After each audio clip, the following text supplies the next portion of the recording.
Simcast, o seu podcast de emergência com medicina baseada em evidência e dicas práticas para aprimorar o seu atendimento no pronto-socorro. Fala galera, tudo bom? Aqui é o Dudu e estou muito feliz de estar aqui com o Vitor Ramos, ou Vino, que é o apelido dele. Eu sou amigo dele desde o primeiro ano de faculdade, então eu tenho o direito de chamar de Vino aqui no podcast. E ele foi formado pela USP, fez cirurgia geral pela USP e é preceptor da cirurgia geral e do trauma. Já era ano passado, esse ano continua. Ano passado foi preceptor homenageado pela didática, pela dedicação, pelo conhecimento que ele tem. E estou muito feliz de ter ele aqui para discutir o tema de choque hemorrágico no trauma. E aí, Vino, como você tá? Fala, Dudu, tudo bem? Pessoal, é um prazer estar falando aqui com vocês sobre esse tema. Como o Dudu falou, a gente já se conhece aí há 10 anos. Ano passado a gente desenvolveu bastante projeto junto na preceptoria, ele na emergência médica e eu na cirurgia de emergência. E acho que é um tema que é bem importante a gente conversar, que cabe tanto ao cirurgião quanto ao médico generalista ou, melhor falando, o emergencista. Boa. Então vou começar com a primeira pergunta, Vino. Como é que a gente identifica o choque hemorrágico? Dudu, quando a gente está falando de identificação do choque hemorrágico, uma coisa que é muito importante é a gente saber, primeiro, informações do pré-hospitalar.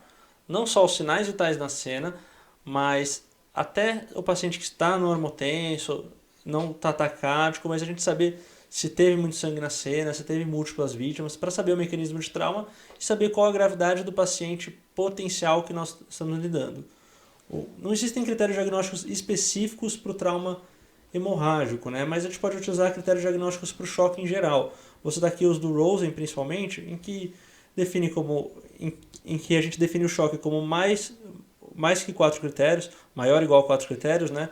Sendo no exame físico aparência ruim, uma alteração do estado mental, uma hipotensão persistente por mais que 30 minutos, taquicardia com frequência maior que 100 ou taquipneia com frequência respiratória maior que 20, uma redução do débito urinário no adulto com 0,5 ml quilo-hora, e achados laboratoriais que a gente vai discutir um pouquinho mais para frente, mas um lactato maior que 4 millimol por litro ou um base excess menor ou igual a 4 mEq por litro.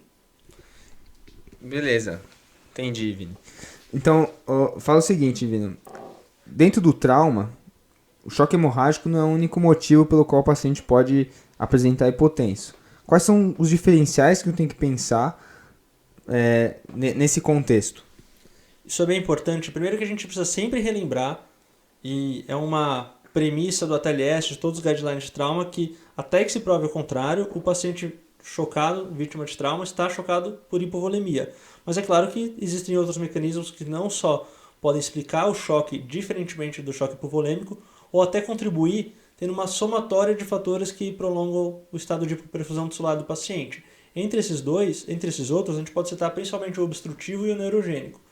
Obstrutivo nós vamos ter principalmente nos cenários em que algum aumento da pressão intratorácica vai dificultar o retorno venoso. Exemplo clássico aí é o pneumotórax hipertensivo, que por definição é um pneumotórax que leva à instabilidade hemodinâmica, ou tamponamento pericárdico. E uma coisa que nós vemos bastante também, principalmente associado com trauma de motocicleta ou então queda de grandes alturas, é o choque neurogênico, em que quando você tem uma lesão medular nível cervical alta, cervical ou torácico alto, e com isso você tem uma vasoplegia, uma perda da vasoconstrição periférica, e com isso o paciente fica com um choque que comporta-se como distributivo. O principal achado aí vai ser a hipotensão associada com a bradicardia. Bom, Vino, ficou bem claro aí. Mas eu sei que no trauma a população é bem diversa. E quais são os desafios para a gente identificar o choque? Porque se viesse todo paciente, como você falou, com os critérios do Rosen, seria fácil. Então, quais são os desafios aí? Bom, Dudu, uma das primeiras coisas que a gente tem que pensar é que a gente tem tido um aumento da expectativa de vida bem importante nos últimos anos, com a alteração da pirâmide etária, e com isso a gente tem cada vez mais traumas no idoso também. Esses idosos, normalmente, grande parte deles apresenta alguma condição cardíaca de base, usa beta-bloqueador ou bloqueador de canal de cálcio, e com isso o paciente pode se apresentar sem uma taquicardia importante, já que ele é beta-bloqueado, então ele pode estar bradicárdico mesmo na vigência do choque. Além disso, esses pacientes que frequentemente são hipertensos, pacientes com hipertensão crônica, é um desafio à parte no setor de emergência, já que o que ele pode aparentar estar normotenso, com uma PA de 110, uma PA histórica de 110, 100, 120, mas na realidade, se a pressão basal do paciente for mais alta, o paciente que já tem uma pressão arterial sistólica de 140, 150, essas pressões que eu citei anteriormente são ruins para ele, já mostram que pode ter uma hiperfusão tissular inadequada. No outro extremo, né, nós temos paciente jovem, atleta, que já também tem um mecanismo de autorregulação em que ele é mais bradicárdico de base e esses pacientes vão demorar mais para fazer uma taquicardia. Então, em 2 grupos extremos, eu estaria assim, como a gente tomar bastante cuidado no paciente idoso, principalmente no uso de beta-blocker ou então de bloqueador de canal de cálcio, e ao contrário no paciente jovem atleta. Boa. Beleza, então. Ficou bem claro. Acho que prestar atenção nessas 2 populações. Mas vamos supor que chegou um paciente e eu meio que já estou suspeitando de um choque hemorrágico. Estou fazendo o A, o B. Antes de chegar no C, considerando o A, B, C, D, E do ATLS, tem algum sinal ou sintoma, Vino, que vai me dar dica que ele possa estar chocado tanto no A quanto no B? Isso é bem importante, né? Quando a gente faz essa avaliação seriada, avaliação primária no ATLS do ABCDE, classicamente, como você falou, a gente vai ver sinais de hipoperfusão no C. Mas antes mesmo disso, então, quando a gente está avaliando a via aérea, e principalmente a parte respiratória, o paciente que já está taquidispneico, está fazendo esforço respiratório maior, isso já pode ser sim um sinal de choque hipovolêmico. Além disso, uma outra coisa que a gente vai ver depois, que é o nível neurológico. Então, sempre suspeitar do paciente que está rebaixado, que está com uma redução do nível de consciência, pensar que ele pode estar com esse rebaixamento, não só por um TCE, é claro que a gente não vai deixar de pesquisar TCE nesse paciente, mas também por uma perfusão cerebral. Pô, perfeito, Vino. Então, beleza, cheguei no C, certo? Agora eu tenho que identificar a fonte de sangramento, certo? Eu já escutei um bordão que fala assim: o sangramento pode estar ou no tórax, ou na barriga, ou no chão. Como é que a gente identifica a fonte do sangramento? Gostei desse bordão, acho que ele ajuda bastante a gente a pensar nos locais por onde o paciente pode estar sangrando. E uma coisa essencial quando a gente vai começar a avaliação do C é lembrar que, além da identificação da fonte de sangramento, é parar o sangramento. Por isso que é tão importante a gente saber por onde ele está sangrando. Quando você fala que o sangue está no chão, normalmente está referindo às fraturas expostas, principalmente de ossos longos, né? Tem que lembrar que mesmo fratura fechada de ossos longos podem ter um sangramento importante e a gente não está vendo no chão esse sangramento. Por exemplo, uma fratura de fêmur fechada pode no próprio compartimento da coxa ficar com até 1,5 litro de sangue, ou na tíbia e na fíbula até 750 ml, já gerando uma repercussão hemodinâmica importante. Agora, é claro que a fratura exposta, o paciente pode exsanguinar por essa fratura, porque está comunicando com o meio externo, então nada vai tamponar. Então, acho que a primeira coisa seria a gente observar se tem alguma fratura exposta, não só de ossos longos, mas em qualquer segmento do corpo. Além disso, o hemotórax, e lembrando que aqui a gente não está nem falando mais do pneumotórax hipertensivo, do choque obstrutivo, mas o hemotórax ele vai ter um componente hipovolêmico em que todo o sangue vai ficar dentro da cavidade torácica, grande parte do sangue, né? E a gente pode identificar isso assim como identificar o sangramento intraperitoneal através do EFAST, né? Que é o FAST estendido. Então a gente vai ver não só as 4 janelas tradicionais do FAST, lembrando hepatorrenal, esplenorenal, pélvica ou suprapúbica e a pericárdica, mas também avaliando as bases e os ápices pulmonares para ver se tem algum sinal de hemotórax. E a gente só tem que lembrar uma coisa: apesar do FAST ser um ótimo método, ele facilita muito o diagnóstico precoce, a gente tem uma falha importante que ele não consegue visualizar a região do retroperitônio. Então, eventualmente, pode ser uma falha para a gente achar a fonte de sangramento naqueles pacientes com trauma contuso com lesão importante do retroperitônio. Bom, Vini, então você falou os principais locais de sangramento, né? Como identificar ele, seja pelo FAST, pelo IFAST. Tem alguma forma de, laboratorialmente, eu quantificar a gravidade? Eu sei que eu estou perguntando isso para deixar claro para quem é residente ou quem atua, porque eu vejo muita gente usar a hemoglobina como parâmetro tanto para transfusão no caso agudo, né? Mas como para guiar a gravidade. E aí, o que você acha disso, Vino? Dudu, essa é uma armadilha importante no manejo do choque hipovolêmico, né? Independente da sua etiologia. Mas quando a gente está falando de um choque hipovolêmico, um sangramento recente, tanto a hemoglobina quanto o hematócrito, eles não são sinais bons iniciais de sangramento.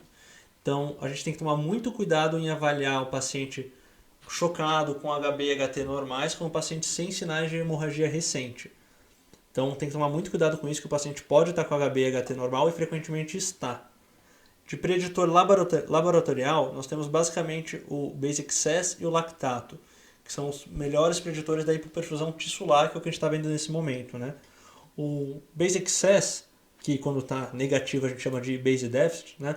Ele é o melhor preditor laboratorial da mortalidade no trauma, e a gente sabe que um basic excess de 0 está associado com mais ou menos 8% de mortalidade, enquanto o basic excess de 26, de menos 26, está associado até com 95% de mortalidade no trauma com choque hipovolêmico.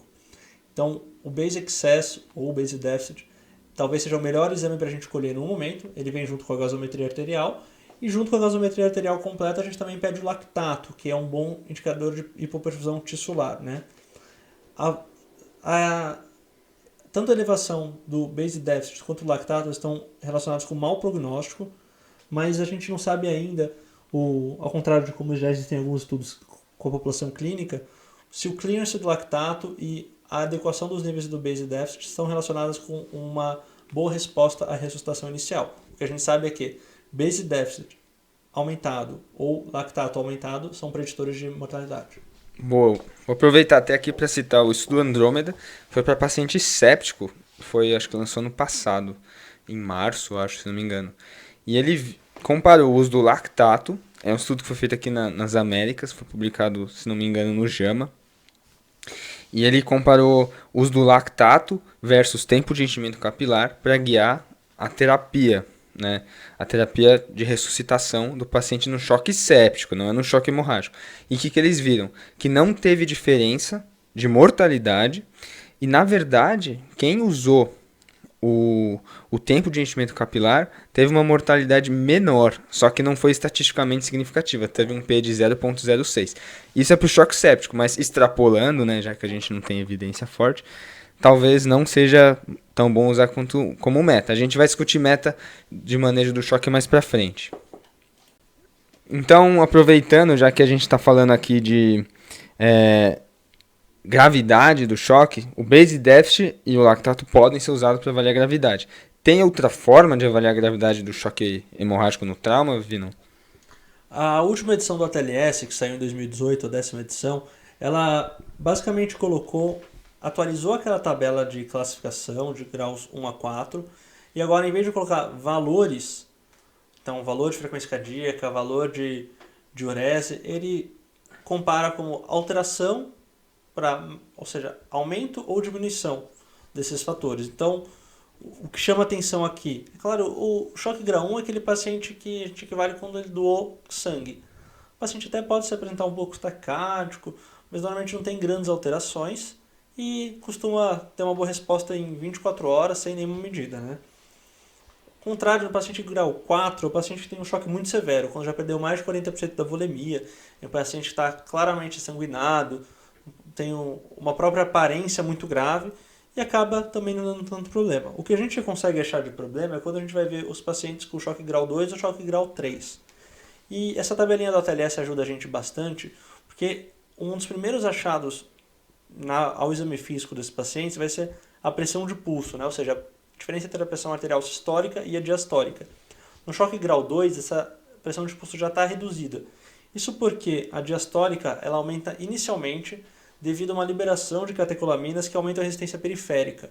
Então, com isso, você, antes de ter uma redução da pressão arterial sistólica, já tem aumento da diastólica, diminuindo a pressão de pulso. Já no choque grau 3, a gente já tem uma taquicardia mais marcante e até uma hipotensão. Pô, perfeito, Vino. Já identifiquei meu choque, já vi o A, o B, tô no C. Ele tá chocado. Já vi que é um paciente grave, seja pela tabelinha lá do ATLS. E aí, como é que eu reponho esse sangue, esse volume? O que eu faço? Dudu, como você faz? A primeira coisa que a gente tem que responder é de qual forma você vai repor, seja lá o que você precisa repor. E a melhor coisa é você usar dois catéteres periféricos, curto e grosso. Ao contrário de droga vasoativa, que a gente vai discutir um pouco mais pra frente, aqui o que você quer é ter um alto fluxo. A gente sabe que o fluxo é melhor pelas próprias leis da física quando você tem um catéter com um diâmetro grande, um catéter largo e o comprimento pequeno. Então, catéter curto e grosso. E aí entra uma grande discussão em o que a gente vai infundir. Durante muito tempo, a conduta de ressuscitação volêmica foi de infundir grande parte de volume. Bom, esse paciente está sangrando, ele está exsanguinando, ele está ficando hipovolêmico, vou dar um monte de volume aqui. A gente começou a ver que, na verdade, a infusão excessiva por cristalóide ela pode favorecer a coagulopatia do trauma. A coagulopatia do trauma, né, a gente não vai nem tanto entrar aqui, mas ela é multifatorial. E uma das coisas que ajuda a fazer a coagulopatia é um componente diluicional. Então, quando a gente acaba dando muito volume, a gente pode piorar essa coagulopatia diluicional. E a gente tem alguns estudos interessantes. Teve um estudo multicêntrico prospectivo de 2013 que mostrou que quando você faz uma infusão pré-hospitalar de mais de 500 ml nos pacientes normotensos ou hipertensos, isso é um fator de mortalidade. Mas naqueles pacientes que estão hipotensos na cena, isso não se associou com o aumento da mortalidade. Também tem um estudo retrospectivo de 2011 com 3.000 pacientes que mostrou que infusões de maior ou igual a 1,5 litro é um fator independente de mortalidade. E um outro estudo aí que eu queria citar é um estudo prospectivo de 2012 que revelou que os pacientes que receberam cristalóides na proporção de 1,5 para 1, se 1,5 de cristalóide e 1 para concentrados de hemácias, eles apresentaram uma incidência 70% maior de disfunção múltipla de órgãos e um risco aumentado de 2 vezes de síndrome de desconforto respiratório agudo e síndrome compartimental abdominal. Mas não teve associação com mortalidade. Onde eu quero chegar é o seguinte: dar muito volume no paciente vítima de trauma é ruim. Pode aumentar a mortalidade e está associado com maiores complicações. O que a gente faz atualmente? O próprio ATLS recomenda isso. A gente faz 1 litro de cristalóide, que podem ser em alíquotas, e a gente avalia como foi essa resposta do paciente. Aí o próprio ATLS já ajuda a gente com aquela tabela da resposta à administração de fluidos. O paciente ele pode ter uma resposta rápida, que assim que você já faz 1 litro de volta aos parâmetros fisiológicos normais, ele pode ter uma resposta ausente ou mínima, então mesmo com infusão de 1 litro ele não está melhorando os parâmetros vitais, ou até melhora um pouco, mas continua crítico. E, por fim, o paciente com uma resposta transitória, né? Não é o paciente que melhora um pouquinho, é o paciente que melhora nível neurológico, melhora a taquicardia, hipotensão e depois volta a afundar. Então, basicamente cada vez mais a tendência é você fazer transfusão de hemocomponentes precoce e tentar limitar o máximo possível a sua transfusão de cristalóides. Boa. Então, eu tinha escutado um autor famoso, não tá? Me esqueci o nome dele agora, mas o que ele fala? Ele fala basicamente assim, pra gente fazer em alíquotas, né? Porque se eu dou 250 ou 500 ml, primeiro que eu vou reacessar o paciente, então vou ver se ele não está encharcando, vou ver se está respondendo ou não. Se eu vou lá e dou 1 litro, 2 litros de cara, eu não tenho como avaliar isso, certo? Mas além disso, se eu der em alíquotas, 250 ou 500, se ele responder, fala a favor de um choque hemorrágico. Por quê? Porque se ele não responder ao volume, ou é um choque hemorrágico muito bizarro, que ele está perdendo muito mais sangue do que eu estou dando, ou então eu tenho que pensar em diferenciais de choque, porque se for um pneumotórax hipertensivo, um tamponamento cardíaco, dificilmente ele vai responder a esse choque. É lógico que a opinião do especialista não tem nenhuma evidência, mas faz sentido, né? Então, acho que ficou bem claro, Vino. Deu para o pessoal pegar aí. Tem que ser por 2 catéteres periféricos, curto e grosso, em alíquotas, no máximo 1 litro, contando com o pré-hospitalar, certo? Bom, agora a grande pergunta é qual? Eu sei que em 2018 saiu o Smart ICU, e o Smart ICU foi um estudo com 15 mil pacientes. Lógico que não todos eram trauma, mas tinha pacientes de trauma no meio. E eles viram que o Ringer lactato em comparação, ou seja, os cristalóides balanceados em comparação com os cristalóides como soro fisiológico, o Ringer lactato foi superior num desfecho composto de mortalidade, diálise e insuficiência renal persistente, né? Só que se for ver na análise subgrupo, isso pesou muito os pacientes sépticos. Já os pacientes de trauma não pareceu ter tanta diferença. Então fica aí a pergunta, qual fluido eu vou usar? Essa pergunta realmente não tem uma resposta definitiva ainda, viu, Dudu? Como você citou no Smart ICU aí, a gente tem alguns outros estudos que compararam qual fluido fazer no paciente vítima de trauma, né? Existia bastante uma tendência importante a ser pesquisada a administração de colóides. Durante muito tempo o colóide teve um papel quase protagonista na ressuscitação do trauma. Como ele tem um alto peso molecular, ele faria um efeito coloide osmótico maior, evitando que houvesse um extravasamento para o extravascular. Mas no choque tem um aumento da permeabilidade endotelial, além de própria lesão do endotélio, né? Com isso permite um extravasamento para o interstício com piora do edema. Uma revisão sistemática de 2012 que pacientes críticos de forma geral, comparando colóide e cristalóide, que não achou grandes alterações na mortalidade. E tem um estudo importante que é o Crystal de 2013, que foi um estudo prospectivo, randomizado, que seguiu os pacientes em unidade de tratamento intensivo após o choque hipovolêmico, traumático ou não traumático. Tinha como desfecho principal a mortalidade em 28 dias e não teve alteração na mortalidade. Um dos desfechos secundários, que foi a mortalidade de 90 dias, realmente foi menor nos colóides, nos pacientes que receberam colóides, do que os pacientes que receberam cristalóide. Mas esse estudo, embora ele aponte para o potencial dos colóides, ele teve algumas limitações importantes. Um deles é que não foi um estudo cego, embora tenha sido randomizado, não foi um estudo cego. Outro que os critérios para administração em cada paciente ficava muito a critério de cada equipe. Mas eles realmente levaram a gente a pensar, será que o colóide não pode ter só indicação no trauma? Tem que lembrar, claro, que o colóide tem um custo muito mais alto para o sistema do que o cristalóide, né? E se a gente for confrontar com um estudo bem importante aí no trauma, que é o estudo SAFE de 2006, é um estudo multicêntrico, prospectivo, com 7 mil pacientes que comparou a administração de albumina ou soro fisiológico. Lembrando que a albumina foi um desses estudos que entraram aí no Crystal.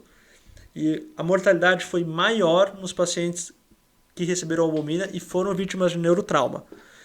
Então, a gente não tem uma clara evidência de diminuição da mortalidade com os colóides no paciente vítima de trauma, e a gente sabe que se ele tiver neurotrauma, que é uma coisa muito difícil da gente excluir no atendimento primário, lembrando que o paciente pode estar rebaixado por diversas etiologias, a albumina pode aumentar a mortalidade. Então, de forma geral, a gente não tem resposta pronta ainda, mas reposição com cristalóides.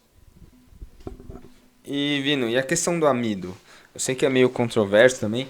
No choque em geral, a gente sabe pelo estudo CHEST que aumenta diálise e insuficiência renal. Tem um estudo escandinavo lá também que mostrou aumento de mortalidade, então a gente evita os amidos. Mas e no trauma, tem alguma coisa? O amido realmente tem um interesse crescente quando a gente vai estudar trauma. O próprio Mattox, aí, que é a Bíblia do Trauma, já indicou algumas vezes a possibilidade do amido. E tem um interesse crescente no ambiente de atendimento de emergência, né? Teve um estudo de 2013 que foi em modelo suíno e usando pacientes com choque hipovolêmico, que na verdade ele mostrou uma redução da capacidade de coagulação. Lembrando aí daquela coagulopatia induzida no trauma, então o Voluvem 6%, né, o amido, ele pareceu ter um efeito um pouco deletério, por isso não tem muita evidência para identificação até agora. Então, só para sintetizar, cristalóide, certo? E pelo estudo Smart ICU, apesar de meio controverso, dá preferência pelo Ringer se tiver, certo? Beleza. Qual que é o alvo que eu tenho que ter de PA? Sim, no choque séptico, geralmente a gente coloca um alvo de 65, talvez para pacientes mais idosos um alvo de 60, de PAM, né, milímetros de mercúrio. Mas no trauma, eu sei que tem a questão da hipotensão permissiva, a gente discute bastante isso lá no HC. Algumas pessoas não estão familiarizadas. O que a gente pode falar sobre isso? Essa discussão da hipotensão permissiva é uma coisa que já vem faz décadas e ganhou um grande interesse depois de 94, que foi publicado um estudo importante sobre o uso da hipotensão permissiva nos ferimentos torácicos, né? E basicamente é um conceito de que a ressuscitação volêmica agressiva deve ser adiada para evitar o aumento de sangramento. Isso porque o aumento da pressão no paciente que tem um sangramento ativo, né, e no choque hipovolêmico traumático, vai piorar esse sangramento. Além disso, aqueles efeitos todos deletérios que a gente já discutiu um pouquinho de você fazer uma ressuscitação volêmica agressiva.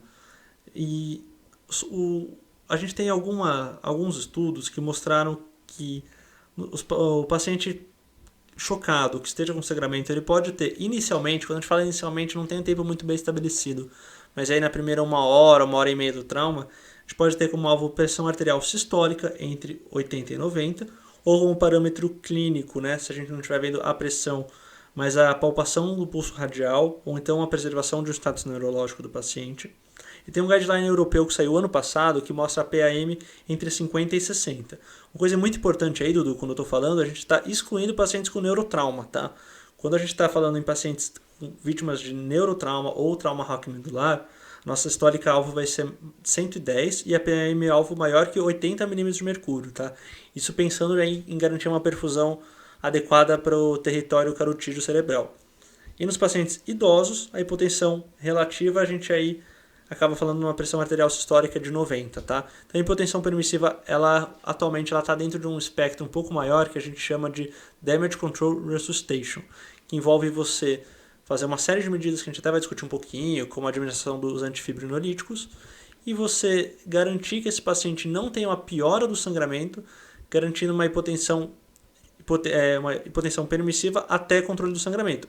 Muito importante lembrar o seguinte, hipotensão permissiva é você permitir que o paciente hipotenso continue relativamente hipotenso. Não é fazer com que o seu paciente normotenso ou hipertenso fique hipotenso. Boa, então agora eu vou fazer uma pergunta que os clínicos têm um pouco de dificuldade de aceitar. Basicamente porque se o sangue for... Vamos supor, estou esperando o sangue, já dei 1 litro de cristalóide. E o paciente está hipotenso, além da hipotensão permissiva, está uma PM de 45, 50. O que eu faço? Eu ligo droga vasoativa, eu dou mais cristalóide? Essa é uma pergunta que eu já peguei algumas poucas vezes, mas eu fico muito na dúvida. O Dudu está fazendo perguntas bem polêmicas hoje aqui, né? O uso da droga vasoativa no paciente vítima de trauma também é alvo de bastante controvérsia. Eu vou citar aqui 2 estudos principais. Um estudo multicêntrico de 2008, que incluiu pacientes com hipotensão, pressão arterial sistólica menor que 90, ou basic excess maior ou igual a menos 6, e considerou apenas drogas vasoconstritoras, tá? Então, fenilefrina, noradrenalina, dopamina e vasopressina, excluiu um pouquinho as drogas cujo principal mecanismo não é vasopressor, como a adrenalina e a dobutamina. Com 900 pacientes, pacientes graves, tá? A gente viu que os resultados foram que o uso de vasopressores em menos que 24 horas é um preditor independente de mortalidade, embora a gente não possa ter uma relação claramente causal. Mas onde eu quero chegar é que o uso de drogas vasoconstritoras ele parece ter um efeito, parece um preditor de mortalidade nos pacientes. É claro que os pacientes que precisaram de droga vasoativa frequentemente são pacientes mais graves, mas a gente não tem muitas evidências beneficiando o uso de drogas vasoconstritoras no trauma. Ano passado saiu um estudo que parece apontar para um outro caminho. Foi um estudo publicado no JAMA, bem grande, que utilizou a administração de vasopressina em baixas doses nos pacientes críticos, pacientes vítimas de trauma, e que precisariam de mais de 6 concentrados de produtos de sangue em menos que 12 horas. Quando a gente fez análise por intenção de tratamento nesse estudo, que foi um estudo randomizado, né, a gente viu que teve menor volume de transfusão nos pacientes que receberam vasopressina em baixa dose, sem diferença na taxa de complicação e sem diferenças tanto de mortalidade quanto de SARA, tempo de ventilação mecânica, injúria renal aguda ou tempo de abdômen aberto, de peritoneuostomia. Então, apontando que talvez algumas drogas vasoativas, especificamente a vasopressina, possam ter um papel maior para fazer com que o paciente tenha uma menor necessidade transfusional, mas a gente não tem ainda claras evidências de favorecendo o uso de drogas vasoativas com alteração de mortalidade. Quer dizer então que se eu mandar um paciente, um trauma que eu atender com vasopressina, vocês não vão ficar bravos comigo, né? Dudu, acho que a gente já estaria bravo por você estar atendendo trauma sem falar com a gente antes, né? Mas vamos lembrar o seguinte, esse estudo é o único estudo que a gente tem por enquanto. Ele dá espaço para realmente a vasopressina diminuir a transfusão, mas a gente não tem ainda muito mais estudos que consolidem essa tese, tá? Talvez num lugar que a gente roda com os internos e com os residentes num pronto-socorro menor, que é o pronto-socorro da Lapa. Talvez, né, e não tem concentrado de hemácia. Talvez nessa situação entrar com vasopressina e encaminhar o paciente para o HC faça sentido.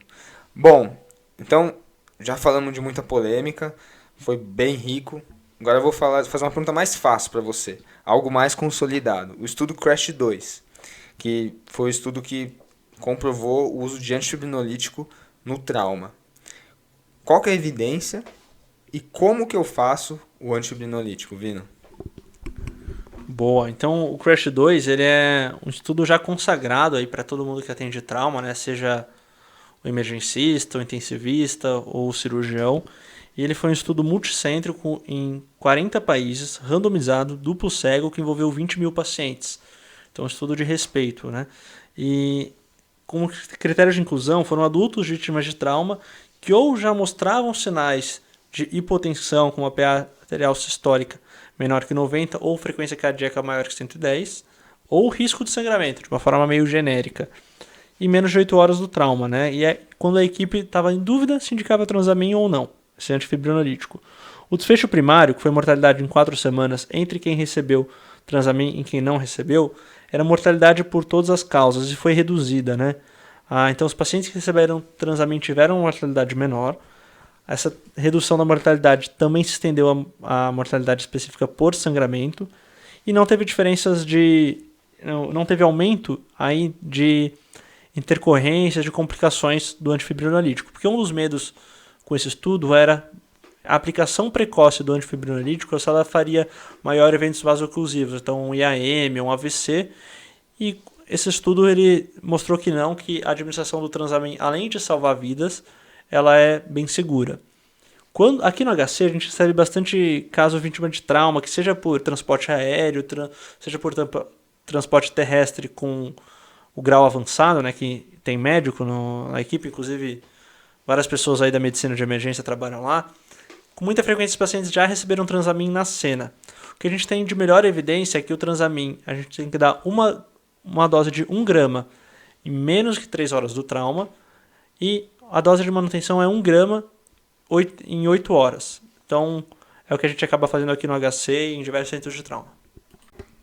Então, calma. Vamos fazer um resumo aqui. Choque hemorrágico. No trauma, choque hemorrágico é o principal diagnóstico, se o paciente foi chocado, obviamente. Mas a gente não pode esquecer do choque obstrutivo e neurogênico. No obstrutivo, pensar também em tamponamento cardíaco e pneumotórax. Populações especiais, idosos, beta-bloqueados, bloqueador do canal de cálcio, principalmente verapamil e diltiazem, que são não dihidropiridínicos e têm mais efeito cardiogênico. Lembrar dos pacientes hipertensos, atletas e pacientes jovens. Populações em que o choque pode se apresentar de forma diferente. Identifiquei o choque, pensei em hemorrágico, vou identificar a fonte de sangramento. Pode ser ou no tórax, ou na barriga, ou no chão. Tórax pode ser desde destruição da aorta até como um hemotórax maciço. Na barriga pode ser peritoneal ou retroperitoneal, e no chão pode ser fratura exposta, está sangrando no chão mesmo, ou então fratura fechada, de fêmur. No fêmur dá para acumular até 1,5 litro em cada lado. De laboratório. HB não necessariamente reflete choque hemorrágico. Pode demorar horas para cair o HB, e o paciente está chocado. Já o lactato e o base deficit são sinais de gravidade.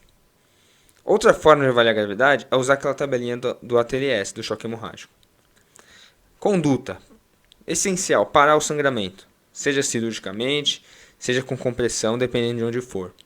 Além disso, no paciente chocado, passar 2 catéteres periféricos curtos e grossos, administrar até 1 litro de cristalóide, soro fisiológico ou ringer lactato, dar em alíquotas de 250 a 500 ml e sempre avaliar a resposta depois de terminar o volume aberto, rápido.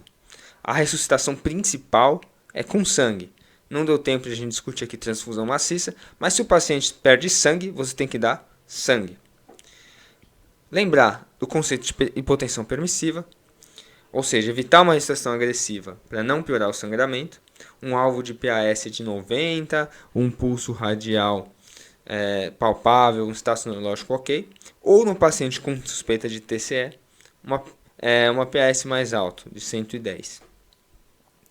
Evitar droga vasativa, o tratamento é com sangue, mas se necessário, estudo recente aí do JAMA, considerar vasopressina.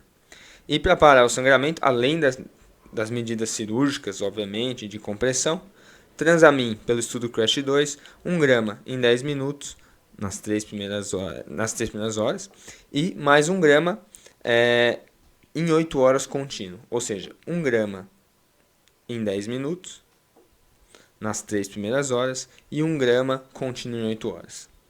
Caramba, foi profundo hoje. Citamos vários artigos, cara, mas gostei muito. Queria agradecer a sua presença ilustre. A preceptoria tá meio parada, né? Mas pelo menos a gente está podendo discutir aqui e disseminar o conhecimento. Queria agradecer. Valeu, Vino, por estar aqui. Grato pelas explicações, pelos ensinamentos.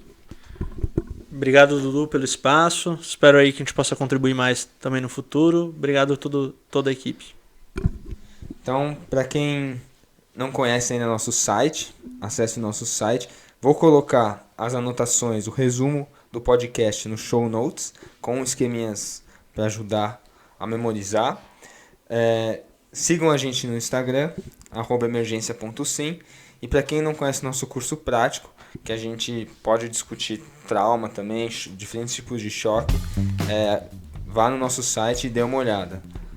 Então, grande abraço, até o próximo episódio.